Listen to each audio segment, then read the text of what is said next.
It is time for a best of 5 series of top level StarCraft 2. What I've got for you today is a matchup that is let's call it a refined taste.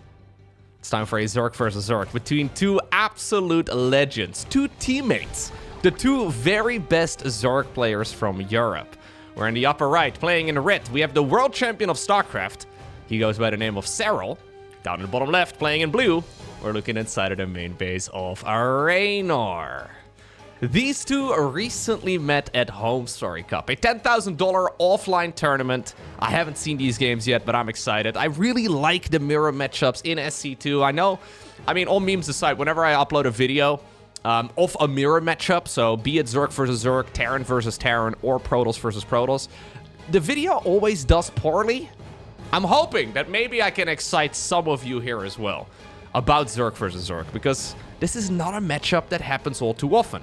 We get a ton of PvP, especially in the online cups. We see quite a bit of Terran versus Terran too, although obviously a lot of that used to be Clem in the weekly cups going up against other Terrans. These days, Clem doesn't want to play TVT anymore, and he plays Protoss versus Terran instead. So anyways, this is a matchup that we don't see all too often, and because of it, the meta, I mean, in my mind, it's pretty clear, but it's also reasonably undiscovered. The main problem is that a lot of the meta that will change is going to be in the later stages of the game. That series that I covered not too long ago between Reynor and Shin comes to mind, where we had that mass Brood Lord army getting abducted into spore crawlers.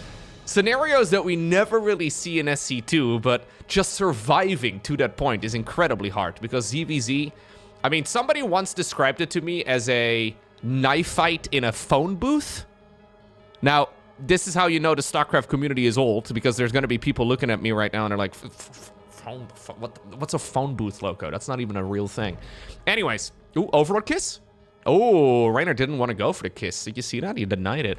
Anyways, it's a very fragile matchup. Margin for error is absolutely tiny. Everything moves at about 1,000 kilometers an hour, and nothing has a lot of health. So mistakes, well, they can be punished. And just for the games to go past the 10-minute mark, even at the professional level, is relatively rare. So far, though, it's, a very normal start for both players. Hatch gas pool, both players pulling one drone out of gas. Both players trying to see if they can get some vision out on the map, as they will notice here in just a moment that indeed the third base is coming up. 3 lings available here for Serral to defend. That's more than 2. He's also got 1 ling on the other side to confirm the timing of that hatch. Zergling number 3 and 4 will show up right now for Reynor, who decided to delay that second group for just a little bit, and because of it, he had that extra worker out ever so slightly quicker. So far, though, the build orders are absolutely identical. Yeah, we've got the Baneling nests coming up right now. Drones are being added back into the gas geyser. Serral doing it a little bit sooner, though, than Reynor. We'll have to keep an eye out on exactly where he's going to be spending the gas, although Reynor adds one back a few seconds down the line. And that means that we are just about to dance. Both Serral and Reynor are wearing their tutus. They have their, like, ballet shoes on, I think, maybe. I don't know. Actually, it's very likely that neither of them is playing with shoes on, because playing StarCraft 2 with shoes on is just weird. Nobody does that. Most of the time in StarCraft 2 tournaments, you will see the players taking off their shoes. Anyways, they're gonna have to dance, because Lings and Banes, they can very quickly change the tide of battle. So, Reynor morphing in a bunch of those Banelings up north. There's none of them defensive or available for defense just yet, as we do now see 2 of them waddling in this direction. Serral has made far less lings, it seems, and that means that Reynor is going to try and see if he can just run across the map. There are a lot of Banelings available, though, right here for the world champion, who is still out on the map with the Zerglings. He wants to go in for the counterattack. That means that the Queens, they're going to be an absolute necessity. Okay, the traits of the Banes is good enough. Bunch of Zerglings trying to sneak around the site.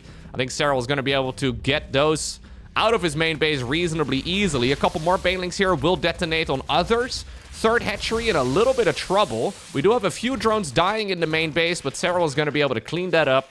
Good defense here thus far, but it's not over yet. The Queens at this point end up getting surrounded, as Reynor is just flooding the map with more and more Zerglings. Serral desperately trying to stay alive, but does he even have the numbers? He's got Roaches coming up right now. One more Baneling available here for the player in red. Okay, so far the mineral line losses have been negated, but now the drones will fall. Roach is available though, and we did have a Zergling counterattack as well in the meantime on the other side of the map, also putting on quite a bit of pressure, and that may actually just barely save the game for Serral, who's been losing drones himself, but now those roaches are going to create a lot of stability, and considering the amount of damage he's done on the other side of the map, I think it's just barely good enough. Yeah. As the dust settles, we have 30 workers right here for Serral versus 19 for Reynor. Roaches are obviously a very beefy target, especially for, well, those Baneling-based attacks. It is important, though, that Serral doesn't move too far off creep. Yep, this is exactly what happens if you overextend. That'll be a dead Roach. But I think he's got the big advantage. If you're fighting right now with 19 drones against somebody with 30, you will just, well, assuming at least Serral keeps on spending his money, you will just not have enough stuff. Be it Roaches, be it Lings or Banes, I think it'll be very difficult for Reynor to bite through this. Reynor knows it, though. He knows that his only shot is to go for another all-in, to basically keep extending it, and it can certainly work. Serral, again, on the minimap, sending out a bunch of those Lings on the right side flank.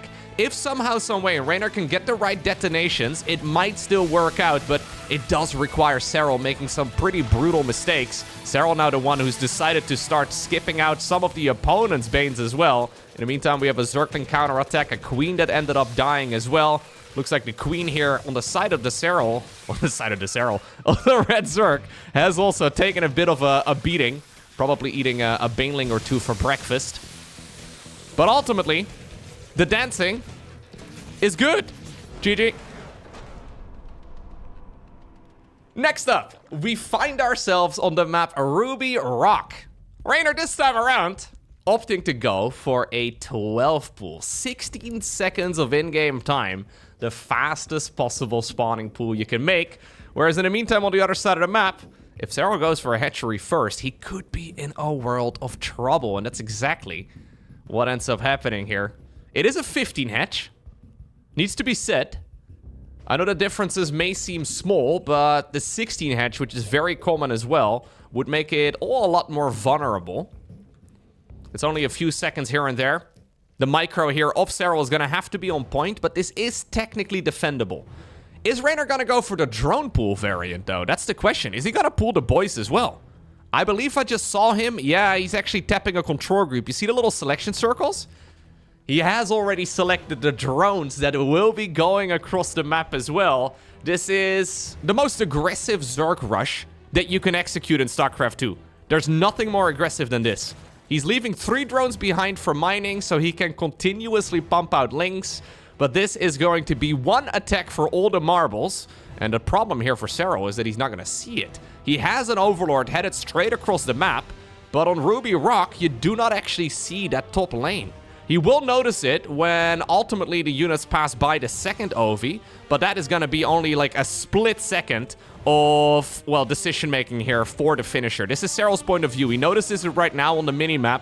You will see as well that something is horribly wrong, forced to pull these, well, this own drone mining, and I guess he just wants to be as safe as he can. A couple of spines are being built on the edge of the creep. Serral trying to wait until the Lings are out, but it's also dangerous. He decides to stack up all of the drones. A little bit of drone drilling to one-shot workers or Zerglings here that get close. Nice movement here by Serral, but he knows that he's on a timer. If these spines finish up, he's in a world of trouble. That is game over. So a bunch of the drones will now split off from the main pack, but there are so many Lings available for the player in blue. Reynor keeps on running away whenever he feels like it's not the right opportunity. Looks like 2 of the spines will end up going down, but 1 of them is finishing. And I've got a feeling that that is pretty much all that Serral is... Well, actually, you know what? I say that. Is this good enough right here for Reynor? I mean, the worker count is 5 versus 16. Is this... If somehow, some way, actually, if Serral can block this from going down the ramp, it might be okay. You might want to uproot the spine as well and position it right over here. The main is going to... The main is likely going to fall here at this rate.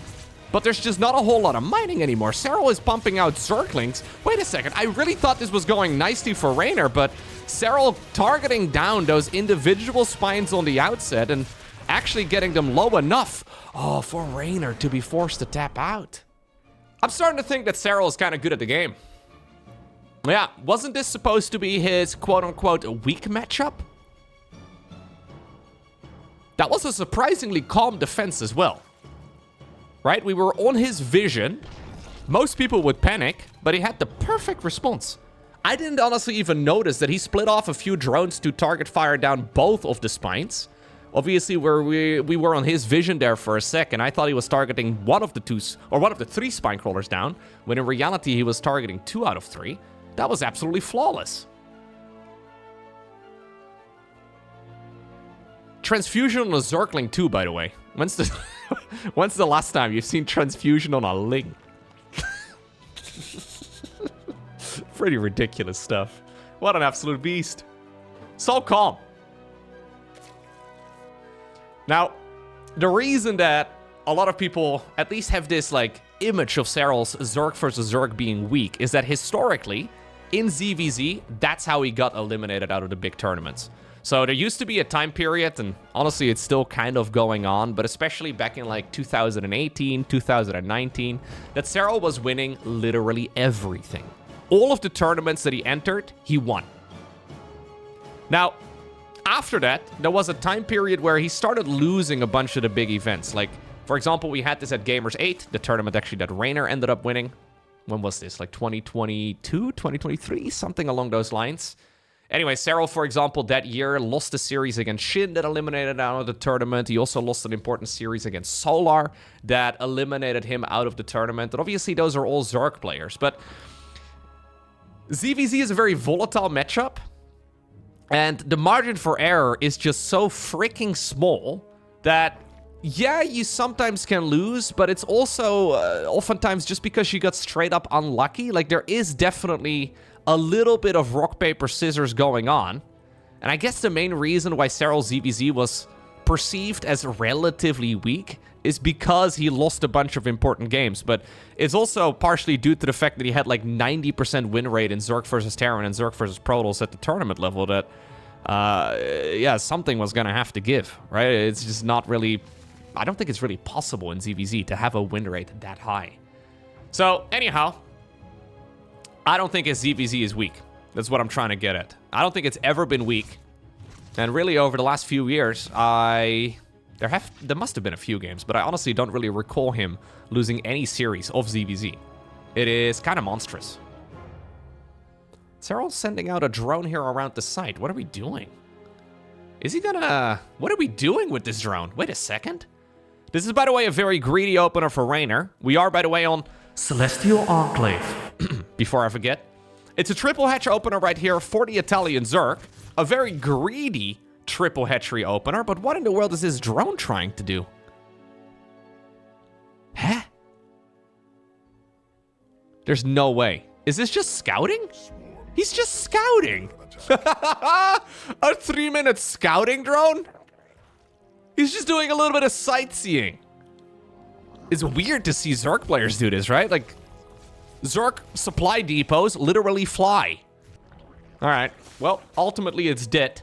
And I think Serral did notice there that this has been a reasonably greedy opener, but I don't believe he can really put one and one together exactly as to what's going on. He has seen the creep over at the third. He has seen the Roach Warren. And I think that together, like that 2 bits of information together, will let him know that this has been a greedy start here for Reynor, which usually means that you don't have to worry about an imminent attack all too soon. It also apparently now means that Serral's going to go for a super quick 4th hatchery. Sure, Reynor may have been greedy on the first 3 bases. Now Serral is being very greedy here on the 4th. A lair coming up for the both of them. +1 missile researching as well for the both of them. This honestly strikes me as a Spire game. Muta play in general has become super popular in the mid-game of Zerg vs. Zerg. So, as you probably know, in the most recent StarCraft 2 patch, they did buff the Spire. So the Spire is a little bit cheaper, and it's also a little bit quicker to build. Mutas already were super dominant in the mid-game of ZVZ, and now it's been much easier to get to them. Reynor actually taking the forward base, okay. Overlord speed coming up too. We'll see though if they actually want to go, and that's the type of thing that I'm not really sure on. Like, yeah, on the ladder, in Grandmaster League and Master League and everywhere else, you will see a lot of Spire play, but I don't really know exactly if those rules also apply to the highest level of SC2. Yeah, we see full Roach production here. These guys will know that maybe still making the Spire, it's going to cost you maybe 5 drones or so, or sorry, 5 Roaches or so in total to a big attack. It might be a little bit too much if the opponent is playing perfectly. Drop Lord coming up for Serral. He's making non-stop Roaches now for a while. Reynor has decided to halt worker production at 69. Pretty nice. Serral, though, has gone 69 plus 1. Yeah, might be even nicer. Not really an eco advantage, though, that you can really write home about. And you can see that the greed here, right, of the early game for Reynor. I mean, they've basically been playing... Hey, they're both at 69 now. Nice! But you can see that greed here for Reynor has resulted in about a 20 supply advantage. Right? Like, nothing's really happened this game. And we have a 20 supply advantage. It's kind of crazy. Like, perfect macro really is difficult to like describe in a game of SC2, but it's these little things that can make all the difference. Reynor effectively now has like 10 more Roaches than the opponent does. Maybe we can make up for some of that damage, though. Oh, army hotkey here by Serral. Look at that. These Roaches distracted for just a sec. He wanted to go after the drones, instead has to settle for the queens. What about the main fight over here? Is Reynor just going to be able to shove his army straight up towards the natural ramp? Reynor, though, is losing some of the Ravagers, but I think Serral just straight up loses. So what goes wrong here? Reynor decided to cut a bunch of corners early on, got a super quick third hatch, build up a massive economy, and now this flat-out Roach bush seems to be pretty much unstoppable.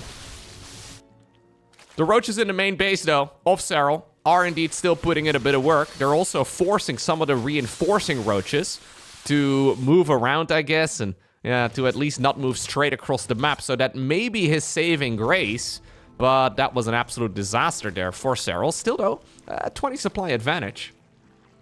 He did lose a little bit more, but not the end of the world. Reynor's now morphing in the low HP Roaches into Ravagers that will bring them back up to full HP again.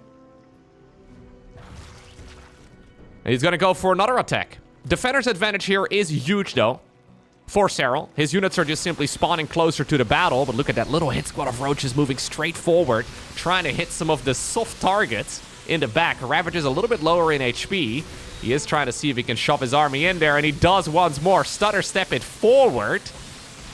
I love the positioning of that fourth hatchery as well for an attack like this here for Reynor. It's just so close to this side of the map, relatively speaking. More and more Ravagers are dying, and while Serral's trying to pop out the Roaches as quickly as he can just not keep up with Reynor's production. Okay, that takes us to Turmoline. No cheese, no drone scouts, no 12 pools, none of that. Okay. Match point number 2 right here for Serral. I don't know if Reynor is gonna cut corners again, though, as aggressively as he did in the previous one. It's actually one of those things that I feel like is very underrated. If you're trying to get better at StarCraft 2, like I've noticed this in myself a lot, but I've also noticed this in a lot of streaming and reading YouTube comments and all the rest of it over the years. One of the most common things you see in StarCraft 2 when a strategy loses, like say you lose a game, you look at the game and you think, okay, this strategy didn't work. It is time for me to go back to the drawing board and try something different next time around. And while that may be true, most of the time it's all about execution. Like that previous game is a really good example of Reynor just shaving seconds off of the build and ultimately arriving at a 20 supply lead to an opponent that was doing practically the same thing. Oftentimes, it's not so much the strategy that's wrong, but the execution of it. And if you are not a professional gamer, that probably goes for literally everybody watching this, the execution is something you can improve upon. Especially in a matchup like this, but really it goes for any StarCraft 2 matchup. Like, even for little things, like if you look at viewer games, for example, structures like cybernetics cores are going to be like 5 to 10 seconds later than they could be. Right? And ultimately, if you want to go for like a stalker push with blink, very common build order, if you lose 5 seconds here, 5 seconds there, you ultimately end up pushing like a half minute later. Whereas if it was perfectly executed, it would be so much harder for the opponent to hold. So it's not so much that the strategies are usually wrong. I think the execution is what should really be considered more. Either way, hatch gas pool here for both players. A lot of Zergs actually like going for the forward third on this map. Not sure if they really want to go for that in ZVZ as well, but it is certainly something you can consider.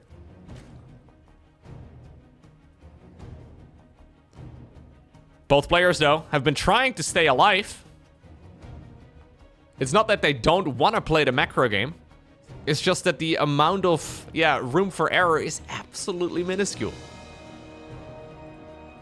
Third hatchery starts up right here for Serral, who has spawned at the bottom of the map.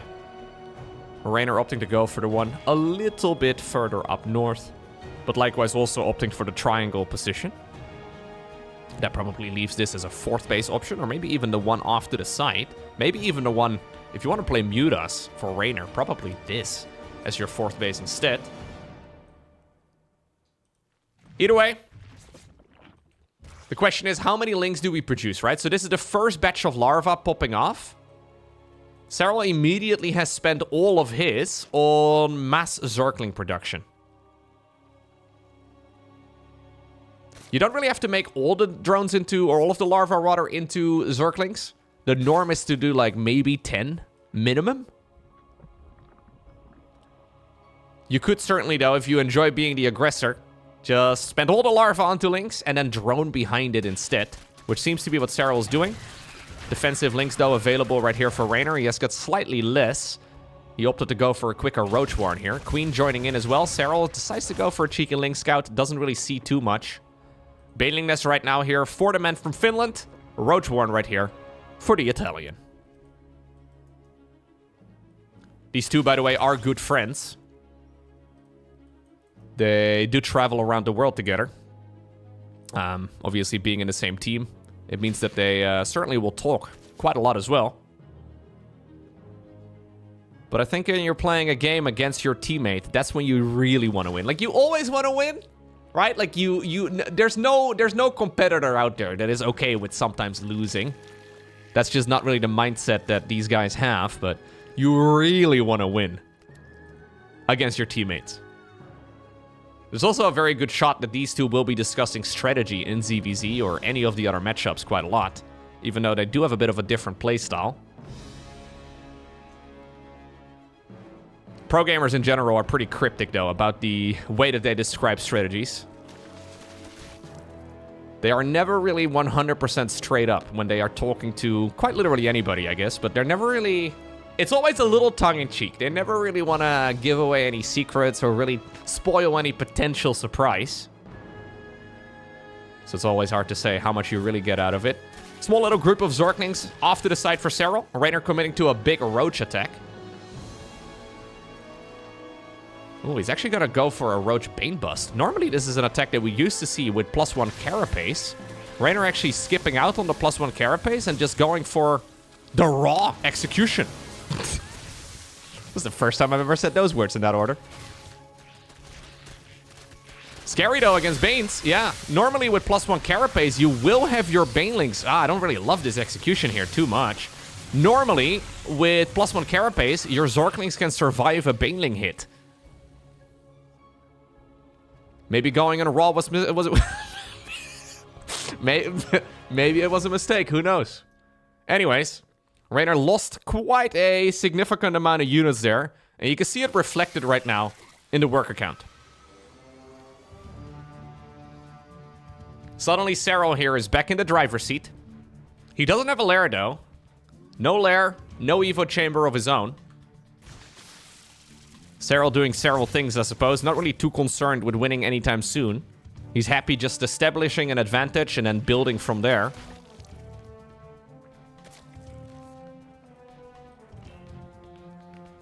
Reynor trying, though, to see if he can catch up in that worker count. he doesn't know, right? Like, you don't really know here, as Reynor, whether or not Serral is going for an imminent counterattack of his own. So Reynor here, taking a bit of a gamble. He held down the drone button for quite a long time, and he's actually now ahead in the worker count. But this is effectively him crossing his fingers and hoping that Serral isn't immediately going to go for the counterattack. And this is where you can play into your opponent's tendencies a little bit. Serral will now see the amount of workers over at the third base. It's giving him the go-ahead to add on some additional drones of his own. He won't be too unhappy about the situation, I don't think, but this is the type of knowledge that Reynor will be very happy to have. Reynor, in my mind, definitely more of a madman than Serral is. Maybe not quite up to the level as some of the Koreans out there, because some of the Korean Zorks do the craziest stuff in ZVZ. Serral, though, very much so a... he's like the perfect stepson, you know? Like, or stepson? What do you call that? Son-in-law! Son-in-law is what I meant. Not the same thing. That's not how it works. Anyways, he's like the perfect son-in-law with his execution. Reynor is a little bit more chaotic.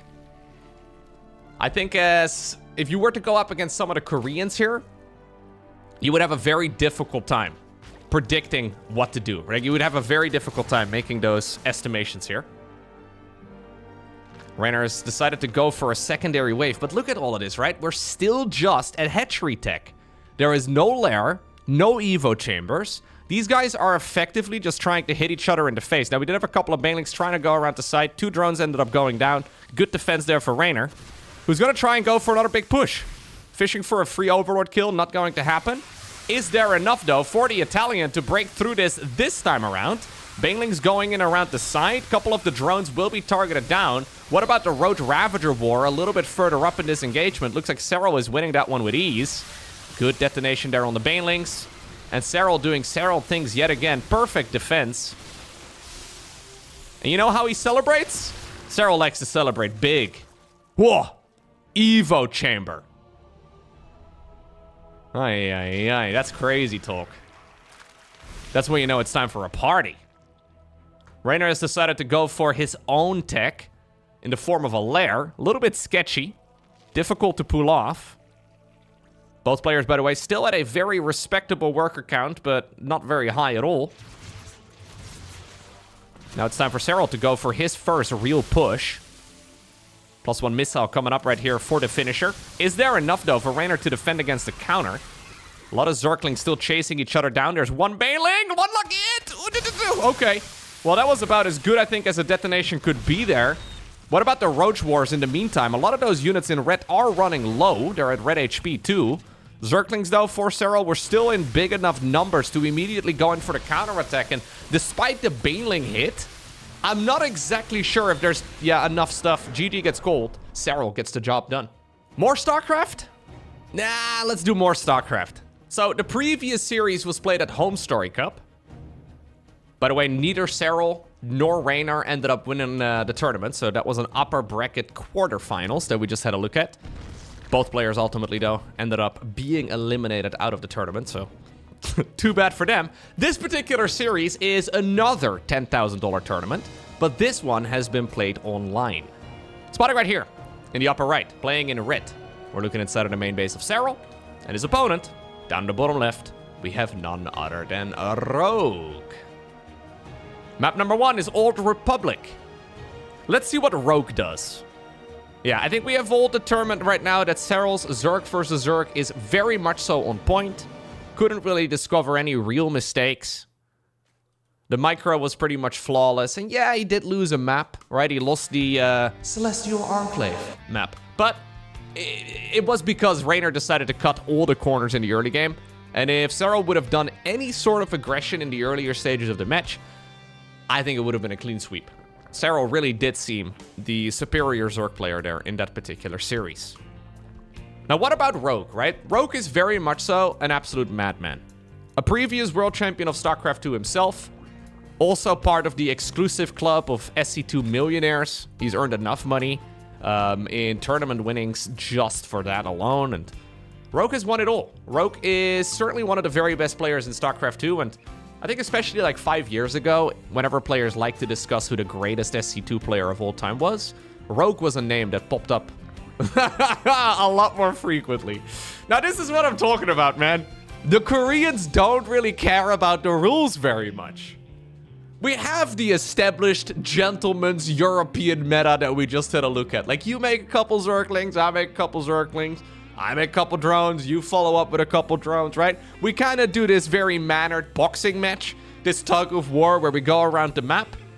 A lot of the Koreans, they like to fight without gloves, okay? We go into the third hatchery right now inside of the main base, and this is going to be just for larva generation.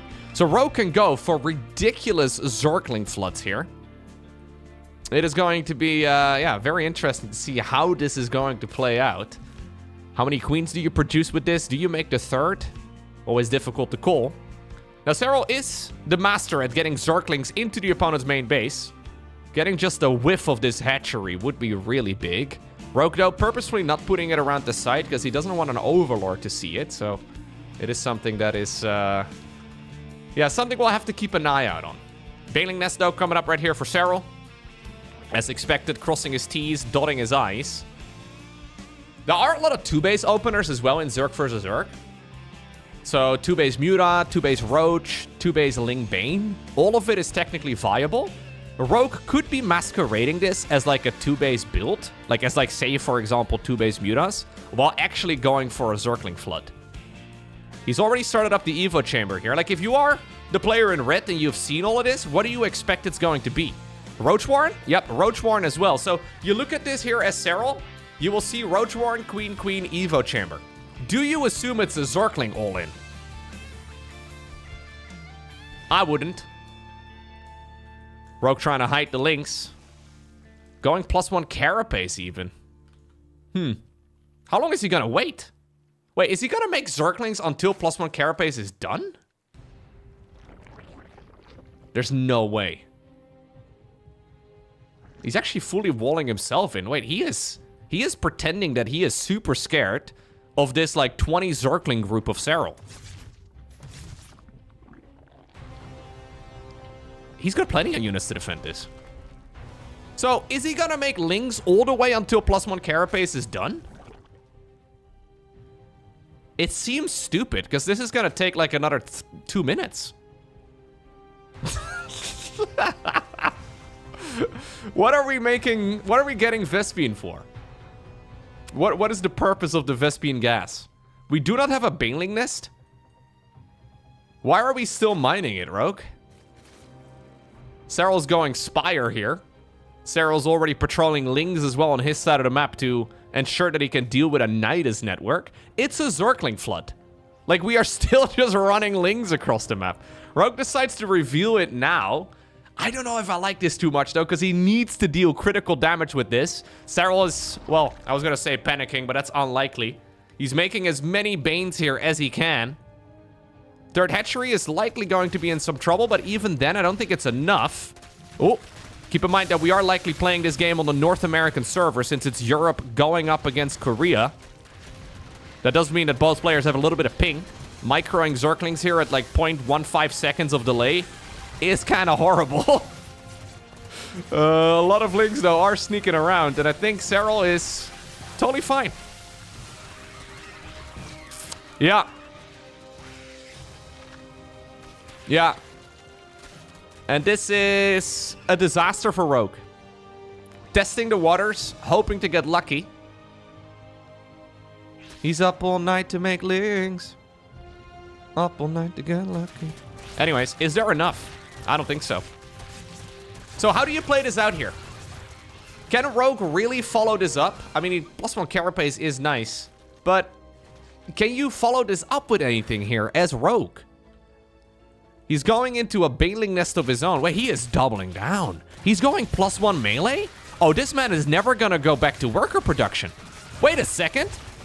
Normally when the first wave of units fail, that's when you kind of stop your all-in, I guess. You kind of go back to the drawing board. Serral is making drones because of it too. He's made a few Mutalisks, and while eventually they will counter all of this, the Lings in blue can now finally start doing their damage. Rogue is even getting Burrow. Rogue is getting more and more Zerglings, +1 melee. A Baneling Nest is now done. He is not stopping. I love the contrast of the European ZVZ and then this, man. Yeah, this is actually problematic now, I think, for Serral. Although the worker count is still high, we are kind of... like, we're just moments away, right? Like, we have a lot of very low HP units. We are moments away from, like, 20 workers dying. Rogue is desperately trying to get those units in the right place at the right time. So far, the losses have been acceptable for Serral. 11 drones is a lot. But obviously, it's still 3 versus 2 base. Well, at least soon to be, it seems, 2 versus 2. Bailing, though, does get a nice detonation there. Serral keeping his head cool and slowly increasing the muta numbers. Slowly increasing the muta numbers is really sweet. Because, of course, there is no anti-air. Zerglings can run around pretty easily. We have a Baneling... or, sorry, we have an Infestation Pit. He canceled the Baneling Nest, by the way. That's where that gas went to. Rogue canceled the Baneling Nest and then opted to go... He opted to go for an Infestation Pit just now instead. What are we doing? Well, the third hatchery of Serral is ultimately going to fall. That'll be the end of that. And a load of drones now. Struggling against Burrow. They did also take damage. Are we gonna go, what is this? 2-base Hive? What are we... What are we making the Infestation Pit for? Are we gonna go Infestors with Fungal? Do we want to go into Ultras? Are we gonna try and get, I don't know, oh, another Zorkling burrowing over here. Wait a second, is Rogue actually kind of okay? Rogue is now ahead in the worker count. It almost sounds... it sounds inaccurate, but he did pull ahead for a little bit in that regard. I still like this position better for Serral. But this game is kind of crazy. Spotter units all over the map.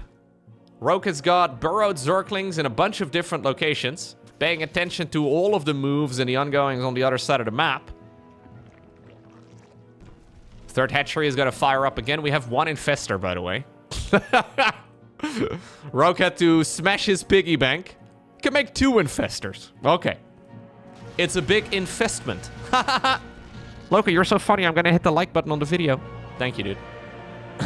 Thank you. Appreciate that. No, but these are expensive. And I guess the plan is fungal growth onto the mutas and then get the queens in.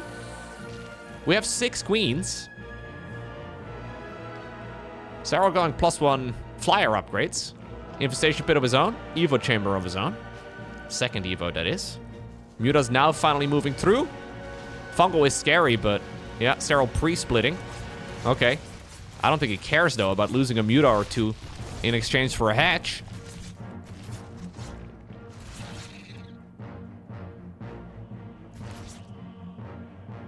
You know, that's only a joke I can make in 2026. That joke would not have made any sense when I first started casting SC2 back like a decade ago, because I used to pronounce every single V as an F. If you go back to my early casts, everything was an F. In Dutch, we don't really have a different pronunciation for the 2 letters. Everything was an F. All right. Well, we have more Infestors coming up. Rogue is desperately trying to stabilize. He needs this third base really badly. Because obviously he is, well, gonna run out of cash here in a moment. He's getting a good number of Infestors out, though. And you know what? The turtling it's going well here for Rogue. Like, it's been a low eco game across the board for him, but if we zoom out, he's a long way away from a win, okay? Don't get me wrong. But we have seen positions like this where one player is going Muta Ling and then the other one is going like Infestors into, say, like Hydra Lurker or something along those lines. And ultimately, the player that's playing the turtley style does end up winning more often than not. It's really difficult, though, here for Rogue to close this out. And he would have to play it pretty much perfectly from here on out to really get the job done. But I don't hate this spot. He's got enough Infestors and Spore Crawlers to push away any potential armies. Mutas are not going to be able to move through. Serral, though, going into the Ultralisk Cavern. And that is one of those things that is a little bit sketchy. He won't have maximum amounts of armor on those units. The problem right here, though, for Rogue is that, yeah, he's got a counter against Zerglings. He's got a counter against Mutas. But he does not have a counter against Ultras whatsoever. Where are you guys going? Are you gonna try and fungal... Like, what are we gonna do? Fungal mineral lines? That used to be a thing back in the day. They're gonna try and shark around the map. Nice snipe yet again, though, by Serral.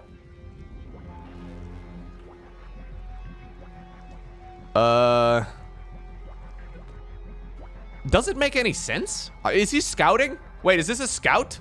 Oh, he's gonna fungal from the high ground. That makes this even weirder. Here we go. I haven't seen this in literally a decade. Does it even deal enough damage, though? Yeah, it does. It does. There's no way that's worth it, though. If you lose 2 infestors here, it's a bit of a problem. Serral, though, did panic for a moment. All army hotkey back into the main base.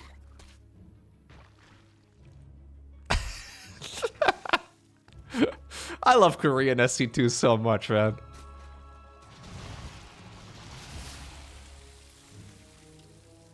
These guys really don't mind at all. Like, it's all fair, right? Like, as long as you're not cheating, anything goes. I think that makes a lot of sense, right? Like, everybody agrees with that. Yet we never see these type of things on EU. What look at this stuff. Rogue playing The Floor is Lava there for a moment. He had to get his skill shot down. Maybe he plays a little bit of League of Legends or Dota or something in his free time, because if you miss the skill shot there, you're basically dead. Both players, by the way, making Ultras. Wait a second, we're gonna end up in Ultra versus Ultra wars? Really? Ultra versus Ultra. I've never seen Ultra versus Ultra, I don't think. I don't recall the last time I've seen that. That's insane. And still, despite the fact that I think Rogue is the star of this game, Serral is playing a far less spectacular style at the very least. I like Serral's position better. One really good thing, though, for Rogue is that, of course, he did a Zergling, like, flood early on. So he got a really quick carapace research, and that is going to aid him quite a bit. He is going to be fully carapaced out of his mind. He's going to get +3 armor done, whereas Serral only fires it up right now. So there is about I want to say a minute-long timing window where Rogue is going to have maxed out Ultras, and Serral will not. Now, the best counter to Ultras used to always be... Oh. It used to always be Lurkers. These days, I'm not entirely sure if that's still the case, because you end up in a... Unironically, like, Ultralisks with Microbial Shroud are kind of incredible. Ultras with Microbial Shroud actually kill Lurkers. So maybe Ultras are now the way to go. I'm not exactly sure. We have a lot of dancing still around the map, but the fighting really will come down to the Ultras. And I would imagine that the player with more Ultras will probably win over the player with less Ultralisks. Like, is this like Mutas versus Muta, you know? Where, like, more stuff beats less stuff? It depends as well on where we fight, because these units are clumsy. They get stuck on everything. He's clearing out the creep right now, though. Serral, that is. And he's gonna fight. He pulls the trigger. +3 carapace, though. Not yet done right here for Rogue. What are we watching right now? What are we witnessing? Well, I think what we are witnessing is Serral destroying most of his opponent's Ultralisks. Oh, transfuses, though, do hit the units in blue here. That is super useful. Serral's gonna have to retreat. Absolute cinema. I have never seen this before. Oh, Serral, though, did sneak... Oh, what? How did my camera just move? Serral, though, did just sneak a whole load of Banelings through the cracks. And that may actually still give him the advantage he was looking for. Serral lost 9 Ultras there in the end, even though he was winning the fight initially. Rogue lost 6.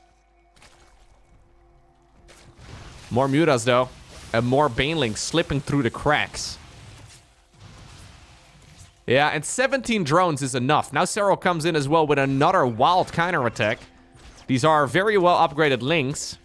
Ultras are trying to chase it down, but they're just a little bit too slow. Serral now maxed out. I'm getting nerd chills, dude. This is crazy. I would love to see some more transfuses. Do you make more queens just to be able to transfuse like ultras like this? There's 3 queens available. Normally you don't make that many. Anyway, Serral just killed 31 workers, and he's not even done yet. Rogue is trying to panic. Successfully panicking, that is. Here go the ultras yet again. The queens will have to transfuse. He's kind of blocking his own vision there. You don't want to accidentally transfuse a bunch of the overlords. It is okay, though, here, yet again. For the South Korean Zerg. Transfusion, man. Don't underestimate the queens. Both players now fully maxed out when it comes to the ultras. Rogue decides to go in for the counterattack of his own. He's been winning all the ultra battles, it seems. Queens now swoop around the side, go after more and more of the Ultralisks. What a fight. The problem is, Rogue is fizzling out. Serral still has 72 workers worth of mining. He's now getting the benefit as well of his own transfusions. And even though he only has like 3 queens in total, he will win the counterattack. Look, what are we looking at, man? Is this like a Zerg mating ritual? What is happening? You know those like tropical birds that do the craziest dances? Is that what we're watching right now? Because if I was a female bird, I would, I would think this is spicy. Okay.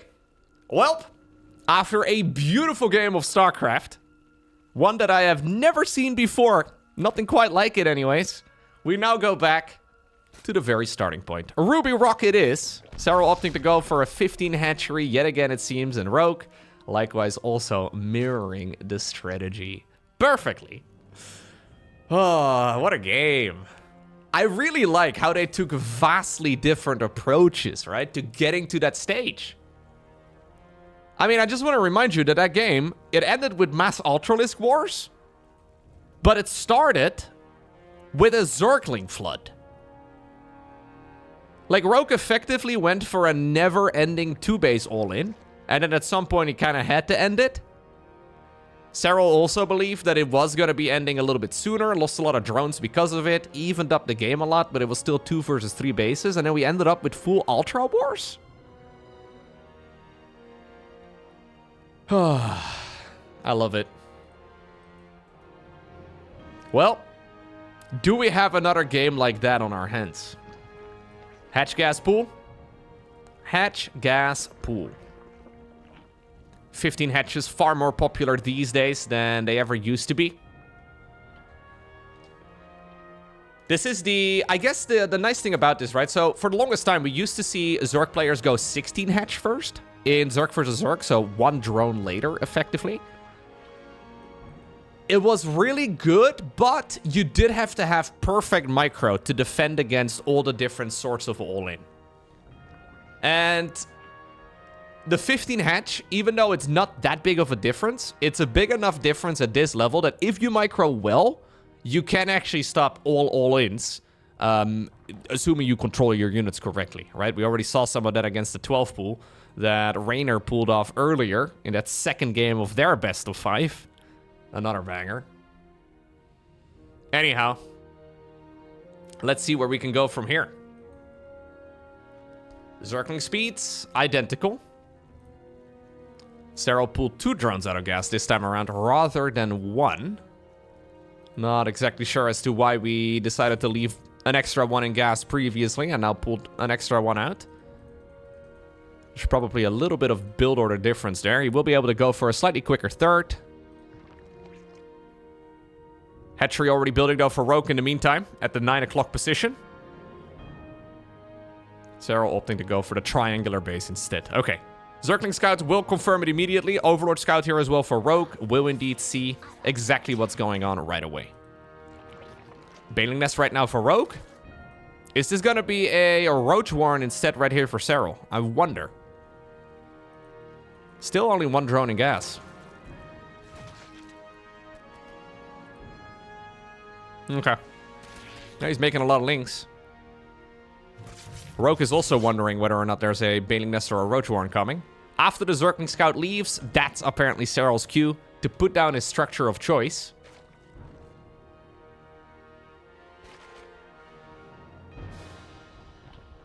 And he's the one now going for a lot of links. Here we go. It's time to go. It's time to fight. Rogue is going to try his absolute best to now defend. The amount of micro required here, though, is actually kind of ridiculous. It's so easy to mess this up. No aggressive banelings, though, for Serral. That will make things a little bit more straightforward here for Rogue. Mostly just using the Banes right now for zoning. He has seen the timing or the lector off of the opponent's baneling nest. A couple of drones, by the way, did die. Yes, Zerglings apparently snuck into the main. 2 workers is actually quite significant. In the meantime, Serral did drone up very hard himself. Banelings now used defensively here for the player from Finland. Is there enough here for Rogue to maybe snipe the opponent's third? Got a lot more links coming. Nice splitties, though, and now the queens are next. Is there enough for Rogue? It's really close, but I think he will be able to indeed snipe every single last of the queens. The Zerglings as well to boot. Baneling, not gonna finish. It will. Yeah, no, that's going to be enough. A lot of losses on the side of Serral. But I think this is looking like one of those fights where when it stabilizes, he will still be out ahead. He'll have to remake those queens. But he found himself with like a 5-worker lead for the majority of it. Then as the dust settles, he's got like a 4-worker lead. Doesn't sound like that big of a deal, but it is about like 10% more economy than the opponent. Adds up really quickly over the course of a game. Again, assuming, of course, that you actually do macro well. Having all the resources available, but then not spending them. Not quite as nice. Oh, are we gonna go for the oldest trick in the oldest trick in the book? Oh no, he is gonna go for the oldest trick in the book. This is something we used to see in Wings of Liberty, man. 2 Zerglings snuck into the main base in the midst of all the chaos. Rogue now trying to do the same thing as well, but doing it in the middle of all of the vision. Decent detonation over there.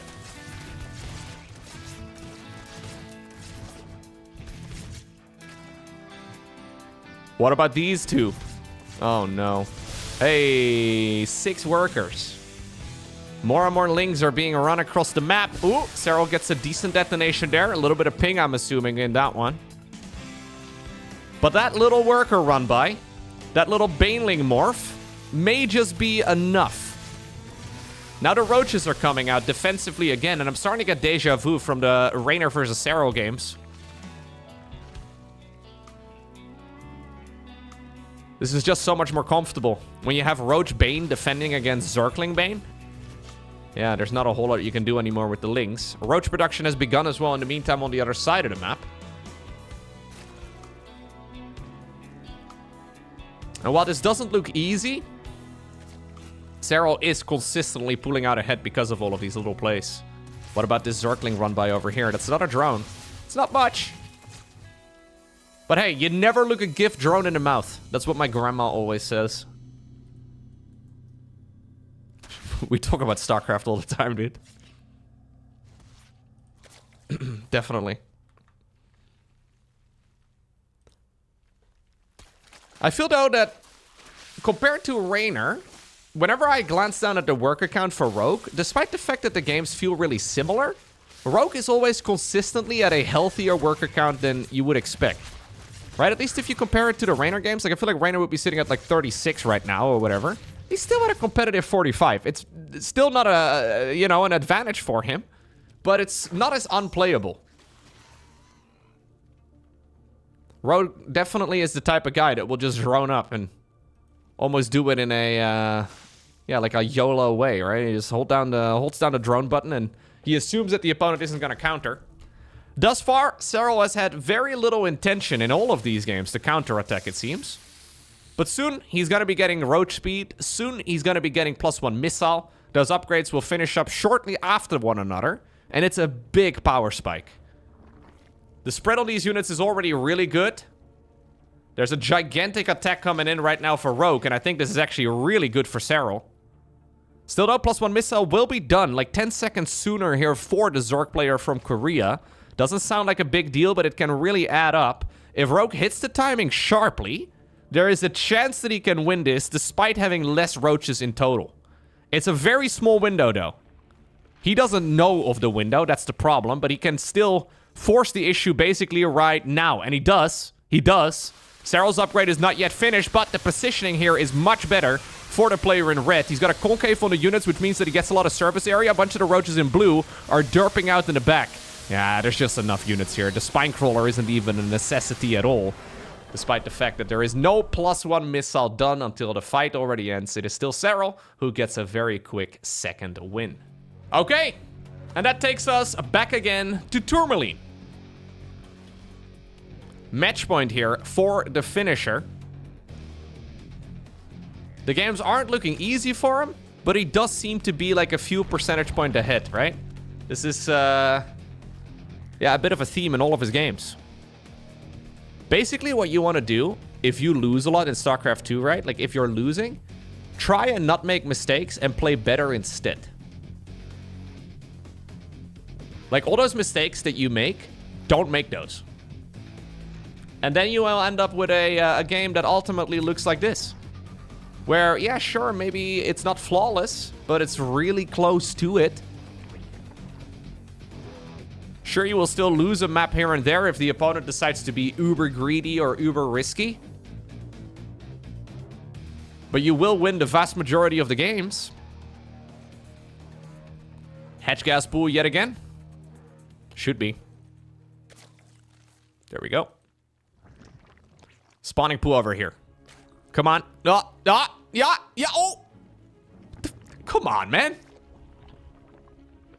Did he know I was gonna cast these games in the future? This series was played a couple weeks ago. That was just straight up rude. You see him... absolute bait. Alright. Spawning pool, though, for Rogue. A little bit closer here to the left. Plugging this little hole here on the back of the mineral line. I actually don't really like this spawning pool positioning. Feels like it doesn't do very much. Although, I guess it leaves like a... Yeah, I guess it leaves a little pocket for the queen to idle in. And it's also sort of protecting the larva. Yeah, maybe it's fine. Like, if you get a queen over here and then the cocoon in her back, you would reduce the surface area massively. I like this positioning a little bit better. The norm is kind of to put it over here, so you have, like, as much of a choke point into, like, your... mineral line as possible from like the main attack route. Small difference, but one that sometimes can actually give you a little advantage. This will, by the way, not be just willy-nilly. Like, this will be a... I highly doubt that this is like a random spot. I'm sure this is figured out here. Rogue also purposely putting it right over there. Anyhow, third hatchery coming up. Third hatchery coming up.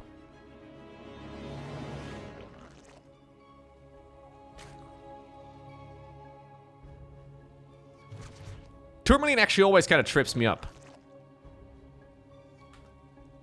Maybe I'm insane, right? But I've been thinking about this for a while.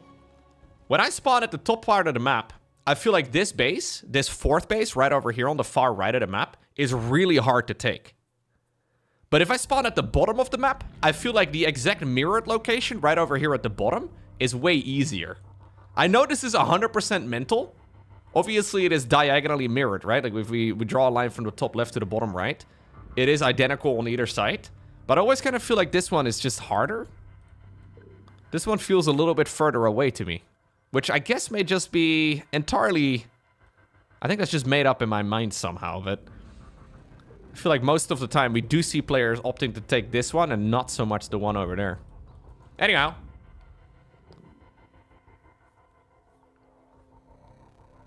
Human perception is crazy. I know there's actually some players out there that strongly believe it is much better to play top to bottom than it is to go bottom to top. So, like, say you spawn at the top of the map, they much prefer that. They say it's better for, like, your mouse movement and stuff because you tend to drag your mouse less in the other direction. I don't know. When you start paying attention to that sort of thing, you're already lost. As a StarCraft player, you've gone too deep. That's a sign you've taken a step too far.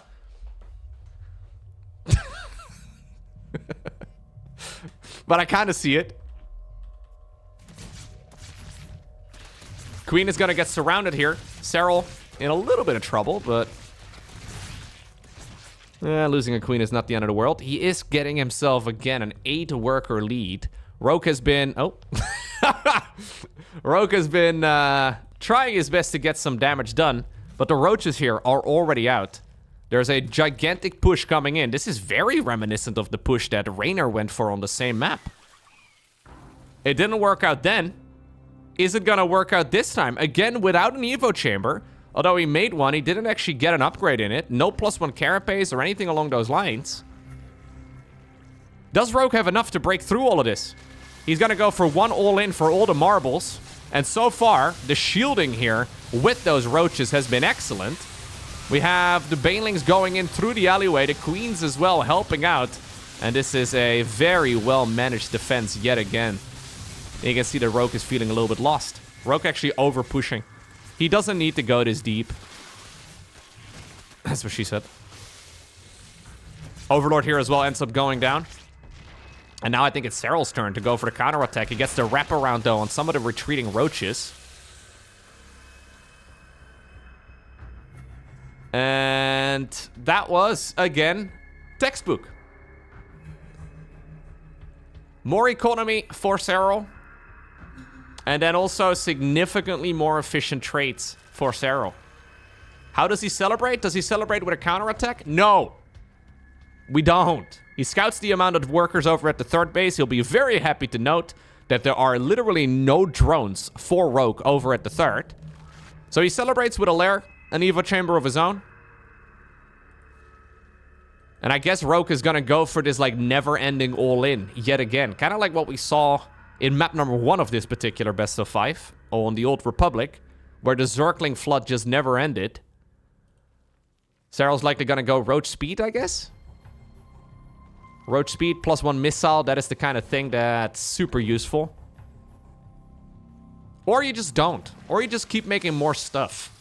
Yeah, I guess that's what we're doing. Oh, Baneling. Careful. Okay, Rogue is just YOLOing. Yeah, this is Rogue, I guess, a little bit tilted. GG gets cold. He knew that he had like one shot, one opportunity to seize everything he ever wanted one moment, but he did not capture it. No, he let it slip. Honestly, though, I'm not even really sure if he let it slip. Like, all jokes aside, the defense here in all of these games from Serral has been excellent. So he takes down Reynor at Home Story Cup 3-1, and then in the Lilu Cup, he takes down Rogue 3-0. I think it's safe to say his Zerg versus Zerg is on point. GG.